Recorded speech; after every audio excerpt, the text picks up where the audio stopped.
Austin, the CEO of Whole Foods, had four considerations when he was putting his store into Detroit.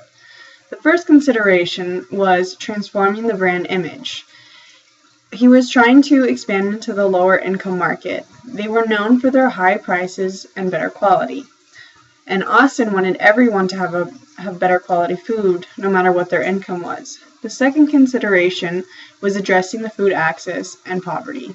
Most people had to go outside of Detroit to get their food, but Austin put his store in the middle where people had an easier time accessing the market. His prices were higher, but his quality was much better. When they did research on four staple items, they found out that only 23.4% of all markets had all four staple items, and they included milk, bread, eggs, and apples. The third consideration was respecting the business's bottom line. Yes, it's good to give back to the community in the way that Whole Foods does, but they had to make sure that their company was running with good profits, because without profits, there was nothing to give back to the community.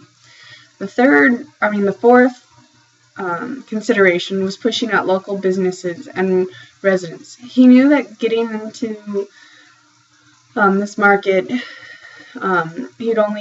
would be the only one getting the tax breaks that he was leaning on. He knew that he was going to be pushing out some shop owners, and he knew it wasn't going to be easy.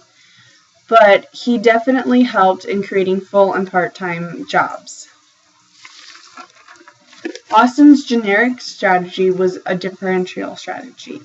A differential strategy, by definition, it calls for development of products or services that offer unique attributes that are valued by customers and that customers perceive from products of competitors.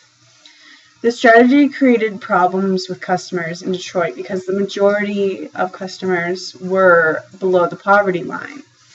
You would have this problem in Chicago because of the poverty line in Chicago, but they do have more of a diverse income in Chicago, so it would be a lot easier for people to access Whole Foods because of their income.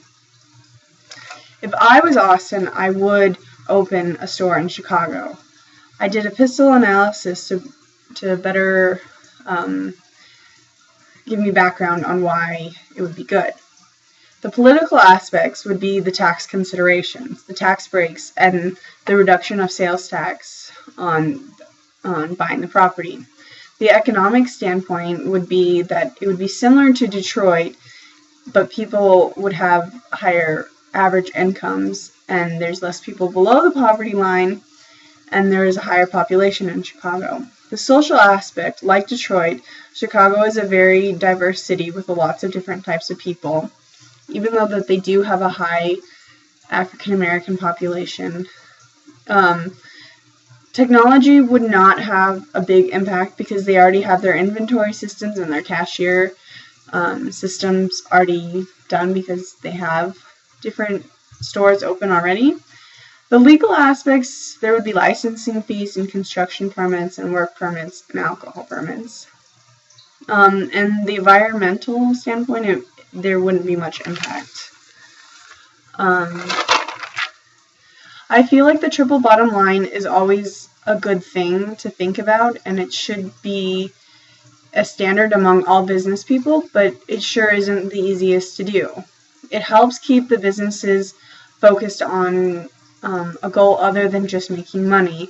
It keeps them responsible for what they do.